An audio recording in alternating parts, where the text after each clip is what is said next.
Everyone, आज हम अपनी इस क्लास में पार्ट ऑफ स्पीच पढ़ने जा रहे हैं। पार्ट ऑफ स्पीच ग्रामर का पहला एक हिस्सा होता है जिसके अंतर्गत हमें बहुत सारी चीज़ें पढ़नी होती हैं। सबसे पहले हम यहाँ पे सेंटेंस को लेकर चलेंगे। सेंटेंस से पहले हम नाउन पढ़ चुके हैं, अब थोड़ा सा हमें सेंटेंस पे ध्यान देना है। सेंटेंस क्या कहलाता है, तो उसके पहले हम समझे स्पीच क्या होता है। स्पीच मतलब होता है जब कोई व्यक्ति कोई बात बोलता है या कोई भाषण देता है या अपनी बात सामने रखता है या कुछ कहता है, वही स्पीच कहलाता है। तो उस स्पीच को कई सारी चीज़ों के माध्यम से व्यक्त किया जाता है। तो उसके अंतर्गत हमें सबसे पहले सेंटेंस को पढ़ना है। सेंटेंस को हम हिंदी में वाक्य कहते हैं। वाक्य। अभी सेंटेंस क्या है, तो according definition we would see that sentence is the group of words that makes a complete sensible sentence. ऐसा शब्दों का एक ऐसा समूह जिससे कुछ निश्चित अर्थ निकलता है कि उस वाक्य में क्या काम हो रहा है या क्रिया क्या है, सब्जेक्ट कौन है, किस ऑब्जेक्ट को लेके काम किया गया है, मतलब कुछ एक निश्चित अर्थ निकलता हो उस वाक्य का, वह ग्रुप ऑफ वर्ड सेंटेंस कहलाएगा। तो यहाँ पे हम थोड़ा सा डेफिनेशन देख लेते हैं। Sentence is a group of words which gives a complete sense, a complete meaning, या हम ऐसा भी बोल सकते हैं a group of word meaningful sentence वही कहलाता है जो ग्रुप ऑफ वर्ड उन वर्ड्स का समूह है जिससे एक निश्चित अर्थ निकलता है, जिसको सुनने से या समझने से पता चलता है कि इस सेंटेंस में क्या बात बोली गई है और वो बात आपके सामने स्पष्ट रूप से होनी चाहिए। तो एग्जाम्पल के लिए जैसे कोई हम सेंटेंस यहाँ पर ले लेते हैं, रानी लिव्स इन इंदौर। यहाँ पे देखिए हमें क्या क्या देखने को मिल रहा है। रानी जो कि सब्जेक्ट है, सब्जेक्ट को हम हिंदी में कर्ता बोलते हैं, इसको डूअर भी कहते हैं। जो व्यक्ति काम करता है, जो काम कर रहा है, वह सब्जेक्ट कहलाता है। यहाँ पे दूसरा वर्ड हमें मिला है लिव्स। लिव्स मीन्स ये एक वर्ब है, इसको हिंदी में हम क्रिया बोलते हैं। उठना बैठना सोना जागना खाना पीना, जिससे किसी काम के होने या करने का पता चलता है, वो वर्ब कहलाती है, जिसको हम नेक्स्ट क्लास में देखेंगे वर्ब क्या होती है। यहाँ पे ये वर्ब हमें मिली है। यहाँ पे ये हमें एक प्लेस मिल रहा है। ऑब्जेक्ट में कुछ भी हो सकता है, प्लेस भी हो सकती है, थिंग्स भी हो सकता है, कोई नाम भी हो सकता है। तो ये ऑब्जेक्ट, इसको हिंदी में हम कर्म बोलते हैं, जिसका यूज करके सेंटेंस को कंप्लीट किया जा रहा है कि क्या काम हो रहा है, किस चीज के साथ हो रहा है। तो ये कर्म है। इन यहाँ पे प्रिपोजिशन है जो हम नेक्स्ट पार्ट में प्रिपोजिशन में समझेंगे। यहाँ पे अभी इसको हम एस्केप कर रहे हैं।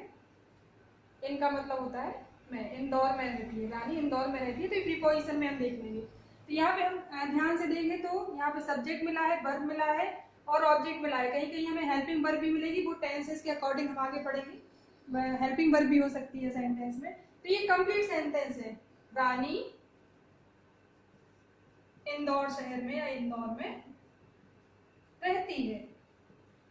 यदि हम इस सेंटेंस में से एक भी कोई भी चीज हटा दें, जैसे मान लीजिए मैंने यहाँ पे रानी को ही हटा दिया, सब्जेक्ट हटा दिया, तो लिव्स इन इंदौर, अब कौन इंदौर में रहता है ये बिल्कुल भी क्लियर नहीं है, मतलब सेंटेंस इनकम्प्लीट है। अगर देखा जाए हम यहाँ से यदि लिव्स को हटा देते हैं तो रानी इन इंदौर, तो रानी इंदौर में क्या करती है, क्रिया नहीं है, तो सेंटेंस इनकम्प्लीट है। यदि यहाँ से हम इंदौर हटा दें तो रानी लिव्स इन, रानी रहती है, कहाँ रहती है, ये भी इनकम्प्लीट है। मतलब यदि इनमें से कोई भी एक चीज हम हटाते हैं तो वह सेंटेंस हमारा इनकम्प्लीट हो जाता है। अब किसी किसी सिचुएशन में क्या होता है, कभी कभी सब्जेक्ट नहीं भी होता है लेकिन वो अंडरस्टैंडेबल होता है। जैसे ये सब्जेक्ट, ये जो सेंटेंस है आपको अच्छे से समझ में आ गया होगा, इसको मैं क्लीन कर रही हूँ। यहाँ पे कोई स्पेशल सिचुएशन हो सकती है, जैसे put the pain on the table, जैसे ये कोई सेंटेंस है। तो आप यहाँ गौर से देखें, आप बोले यहाँ तो सब्जेक्ट ही नहीं है, फिर भी इसका मीनिंग निकल रहा है कि पेन को टेबल पर रखो, तो कंप्लीट सेंस है। लेकिन यहाँ पे सब्जेक्ट नहीं है बट वो अंडरस्टैंडेबल है। यहाँ पे हम मान सकते हैं, यहाँ पे यू, आप पेन को टेबल पर रखिए, तो ये अंडरस्टैंडेबल है। तो ये हम काइंड्स ऑफ सेंटेंस में पढ़ेंगे ये किस तरीके के सेंटेंस है।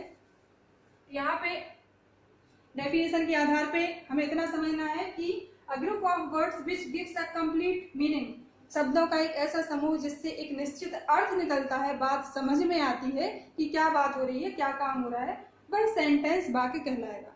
अब सेंटेंस को अलग अलग सिचुएशन के आधार पर या बोलने के आधार पर कई भागों में डिवाइड कर दिया गया है, उसको हम आगे नेक्स्ट क्लास में समझेंगे। सेंटेंस के कई प्रकार हो सकते हैं, जैसे अभी हमने जो एग्जाम्पल पढ़ा था, कोई भी एग्जाम्पल जैसे राम ईट्स मैंगो, इसको हम कह सकते हैं Ram does not eat mango, does Ram eat mango. कई प्रकार से एक सेंटेंस को बोल सकते हैं हम।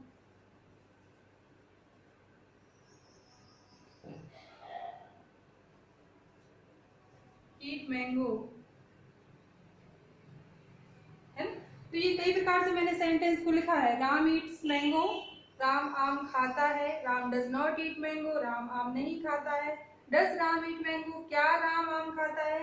और ईट मैंगो, आम खाओ।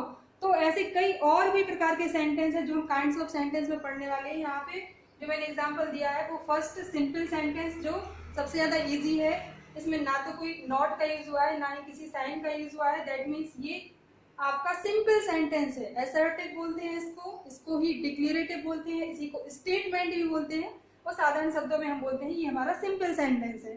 तो ये फर्स्ट काइंड ऑफ सेंटेंस है। इसके आगे काइंड ऑफ सेंटेंस हम नेक्स्ट क्लास में लेंगे। तब तक आपको सेंटेंस की डेफिनेशन और सेंटेंस के बहुत सारे एग्जाम्पल्स पढ़ते रहने हैं, समझते रहने हैं। आई होप आपने सेंटेंस को अच्छे से समझ लिया होगा। Thank you so much.